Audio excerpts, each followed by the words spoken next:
novamente juntos para seguirmos com o estudo do livro O Céu e o Inferno, a Justiça Divina segundo o Espiritismo.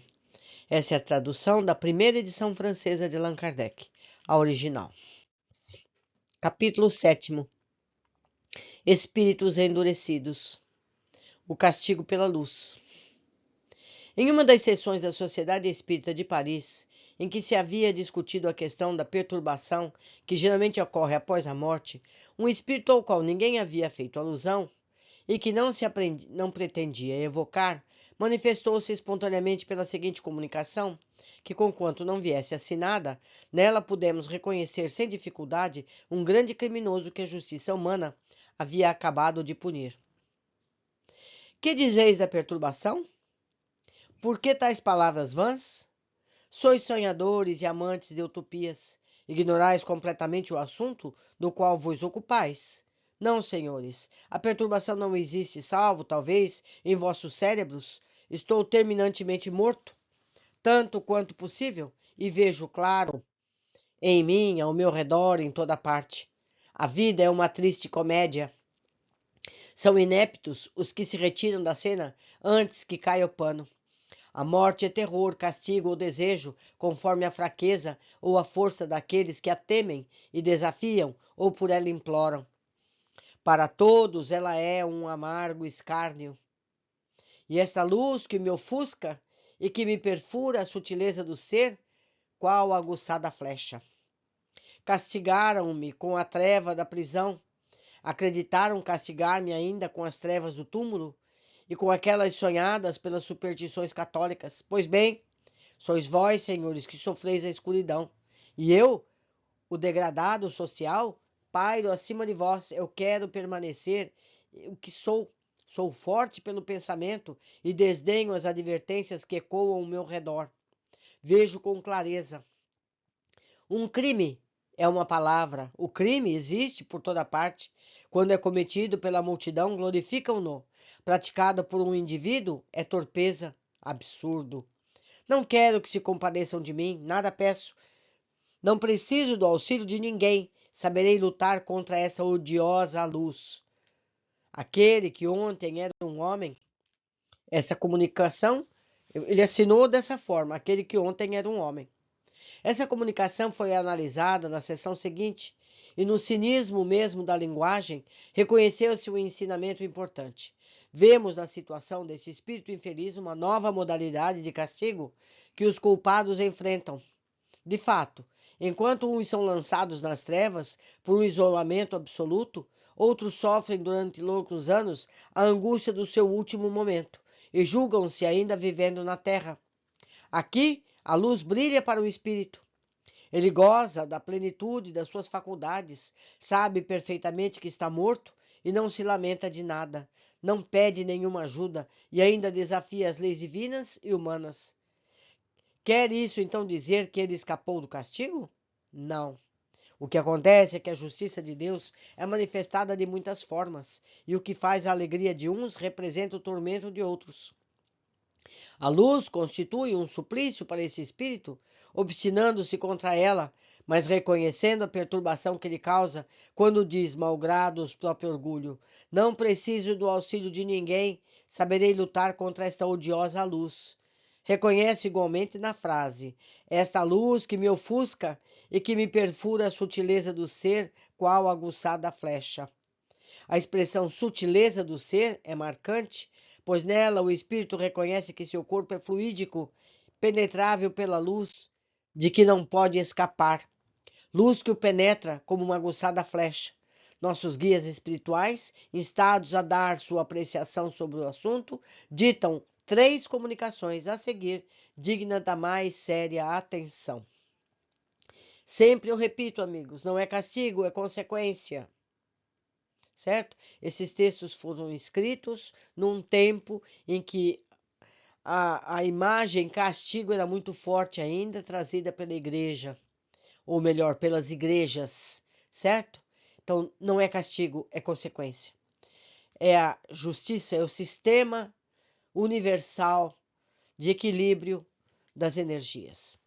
Primeira comunicação.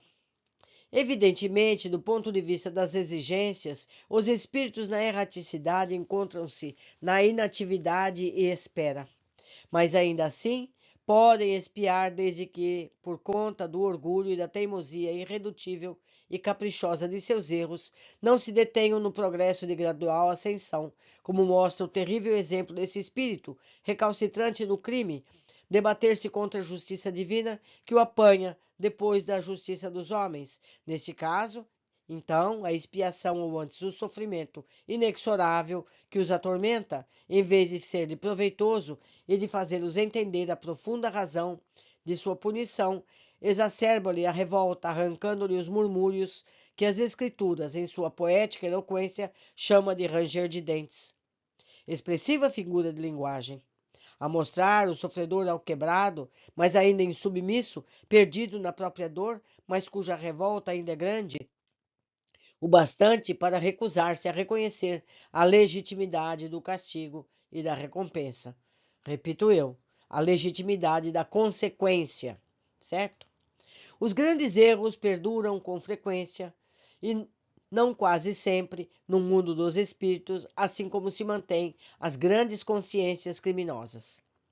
A determinação de ser quem são, apesar de tudo, exibindo a pretensa independência diante do infinito, lembra a fatuidade do ser humano que contempla as estrelas, tomando-as por ilustrações pintadas num teto, tal como acreditavam os gauleses no templo de Alexandre. O infinito moral existe, miserável é ínfimo é quem, a pretexto de perpetuar a luta, a arrogância abjetas da terra, não enxerga mais longe do outro mundo do que enxergava neste. A este último restam apenas a cegueira, o desprezo alheio, o personalismo egoísta e mesquinho, o adiamento do progresso. É incontestável, os seres humanos, que há uma invisível concordância entre a imortalidade de um nome puro deixado na terra e a imortalidade que os espíritos realmente preservam em suas provas sucessivas. Quem deu essa comunicação assinou-se Lamennais. Segunda, precipitar um ser humano nas trevas ou num oceano de luz não resultará no mesmo? Tanto num como no outro caso, ele não verá nada do que o cerca, e certamente haveria de acostumar-se mais rapidamente com a sombra do que com a enfadonha claridade elétrica em que possa estar imerso.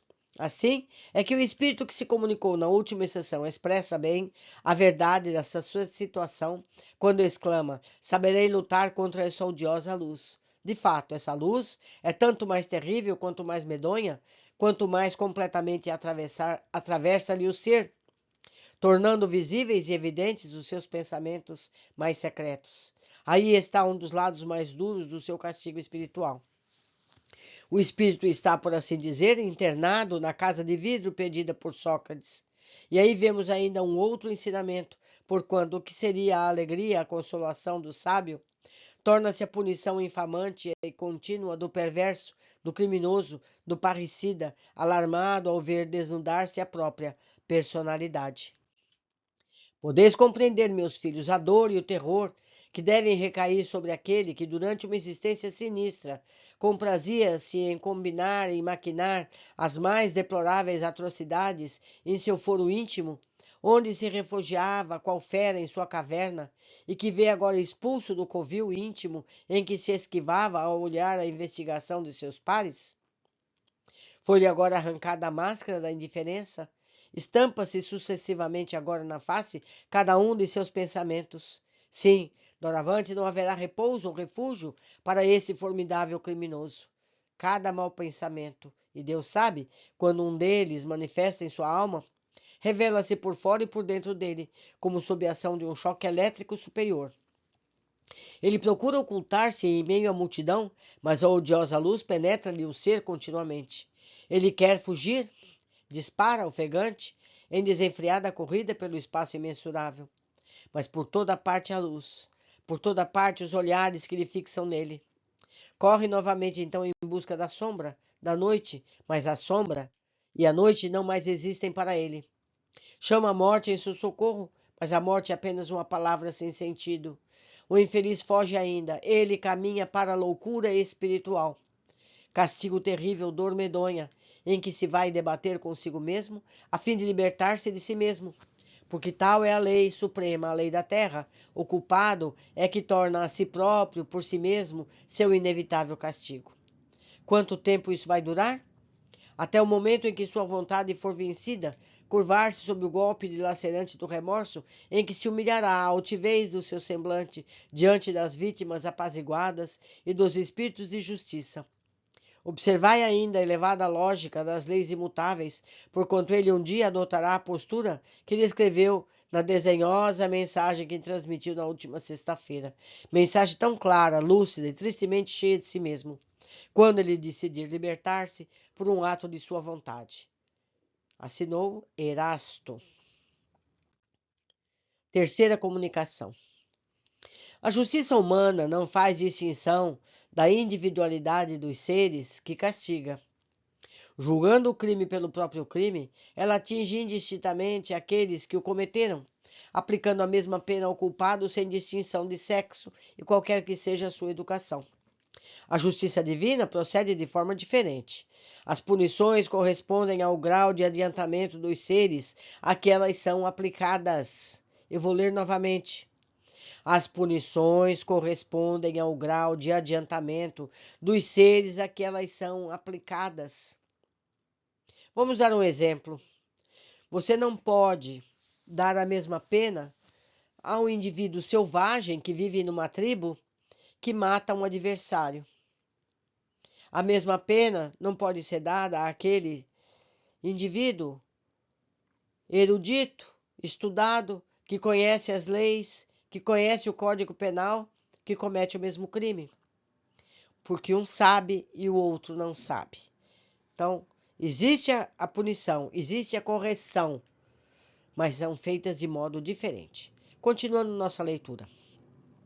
A igualdade do crime não implica igualmente entre os indivíduos.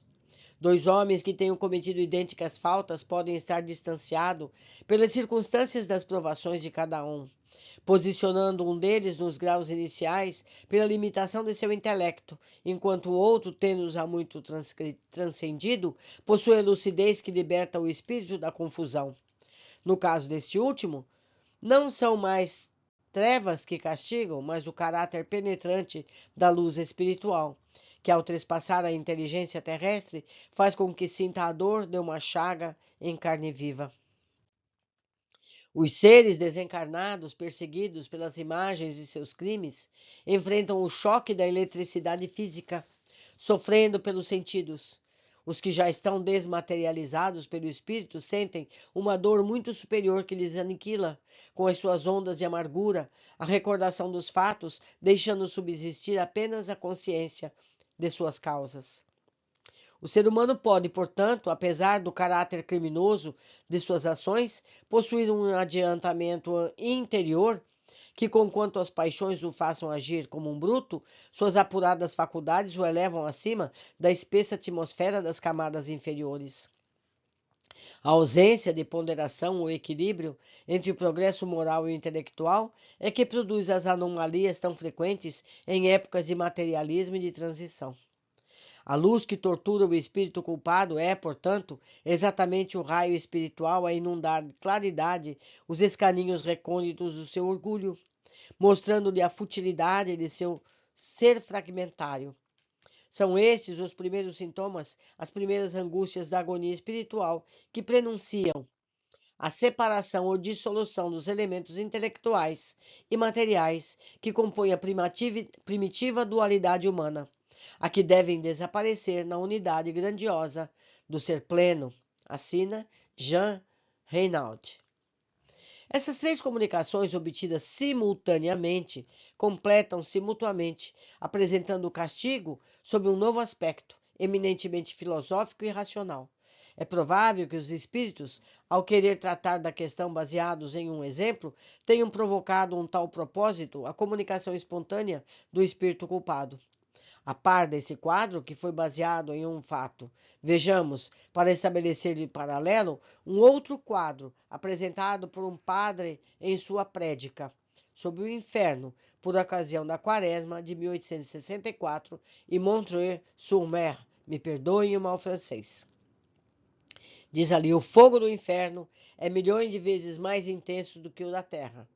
E se um dos corpos que se queimam por lá, sem se consumirem, viesse a ser lançado sobre o nosso planeta, ele haveria de empestá-lo em um extremo ao outro. O inferno é vasta sombra caverna. O inferno é vasta e sombria caverna, crivada de pregos pontiagudos, lâminas e espadas muito aceradas, lâminas e navalhas afiadíssimas, que são lançadas às almas dos réprobos. Veja a revista Espírita Júlio, de 1864. Meus amigos, a gente sabe que não é assim. Esse fogo, essas navalhas, essas espadas não podem atingir espíritos. A dor no plano espiritual é muito diferente da dor explicitada por instrumentos materiais. Continuando, Angele, nulidade sobre a terra. Bordeaux, 1862. Um espírito apresentou-se espontaneamente ao médium pelo nome de Angele. Primeira questão, arrepende-se de suas faltas? Responde Angele, não. Então por que veio a mim? Para experimentar. Então não é feliz? Não. E sofre? Não. Então o que lhe falta? A paz. Certos espíritos classificam como sofrimento apenas o que lhes lembra as dores físicas, admitindo, no entanto, que seu estado moral é intolerável. 2. Como pode ser lhe falte a paz na vida espiritual? Responde, é um pesar do passado. O pesar do passado é um remorso? Arrepende-se então? Não, é por medo do futuro. O que teme? O desconhecido. Poderia dizer-me o que fez na sua última existência? Isso talvez possa ajudar no seu esclarecimento. Nada, não fiz nada. Qual era a sua situação social? Mediana. Foi casada? Sim, casada e mãe. Cumpriu com zelo os deveres dessa dupla posição? Não. Entediava-me o meu marido, meus filhos também. Como passou a vida? A divertir-me na juventude, entediando-me como esposa. Quais eram as suas ocupações? Nenhuma. Quem então cuidava da casa? A empregada doméstica. Não é nessa inutilidade que preciso procurar a causa dos seus pesares e medos? Talvez tu tenhas razão. Não basta admitir o fato. Quer, para reparar a existência inútil, ajudar os espíritos culpados que sofrem à nossa volta? Como? Pergunta ela.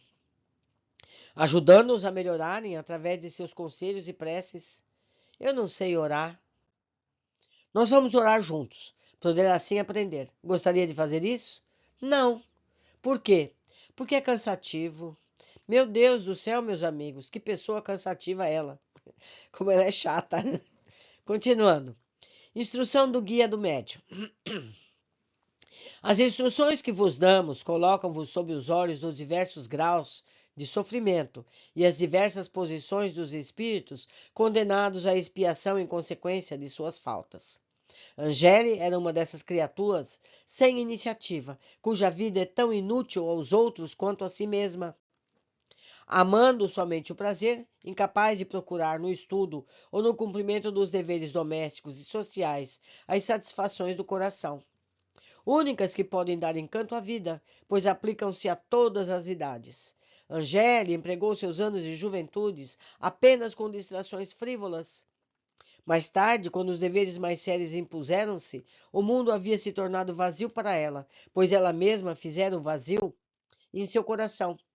Sem defeitos sérios, mas sem qualidades, ela fez a infelicidade do seu marido, comprometeu o futuro dos filhos, arruinando-lhes o bem-estar por seu desleixo e indolência. Deturpou-lhes o discernimento, assim com o coração, primeiro por seu exemplo, depois abandonou-nos aos cuidados de empregados domésticos que nem mesmo tinham o trabalho de escolher. Sua vida foi inútil ao bem, e por isso mesmo culposa, porque o mal nasce do bem negligenciado. Compreendei que não basta não cometer erros, é necessário praticar as virtudes que lhes são opostas. Estudai os mandamentos do Senhor, meditai sobre eles, ficai certos de que, se colocam uma barreira que vos detém à beira da senda do mal, eles impõem ao mesmo tempo que volteis atrás, tomeis a rota oposta que conduz ao bem. O mal é a antítese do bem. Logo, quem quiser evitar o primeiro deve voltar-se para o segundo, sem o que sua vida torna-se nula, suas obras tornam-se mortas. E Deus, nosso Pai, não é o Deus dos mortos, mas dos vivos. No médio, podemos saber qual teria sido a penúltima existência desse espírito? Esta última deve ter sido a consequência dela. Resposta: ela havia vivido na indolência devota à inutilidade da vida monástica.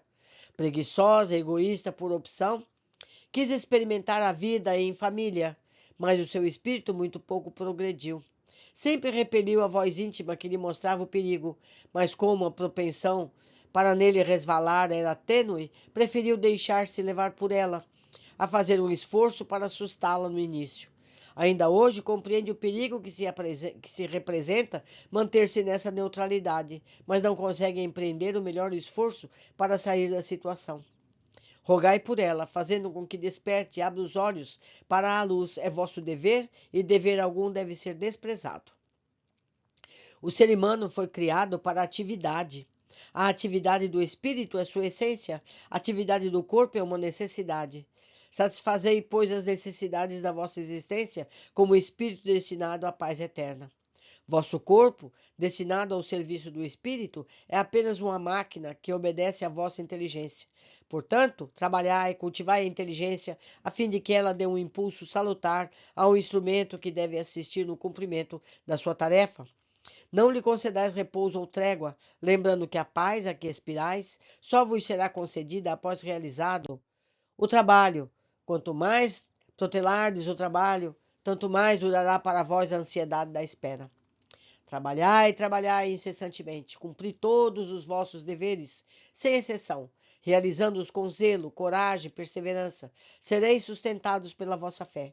Todo aquele que executado Todo aquele que executa com consciência a tarefa mais ingrata e desprezível de vossa sociedade é 100 vezes mais elevado aos olhos do Altíssimo do que aquele que, impondo tal tarefa aos outros, negligencia a própria. Tudo é degrau de ascensão aos céus. Não quebreis, pois, os degraus que tendem sobre os pés. Sabei que estáis cercados de amigos que vos estendem a mão e que sustentam todos aqueles que depositam sua força no Senhor. Mamonod assinou essa mensagem. Então, meus amigos, trabalhemos e estudemos. É o que temos que fazer. É assim que aproveitamos a vida, saindo dela melhores do que quando chegamos. Por hoje ficamos por aqui. Aguardo todos vocês na sequência de nosso estudo.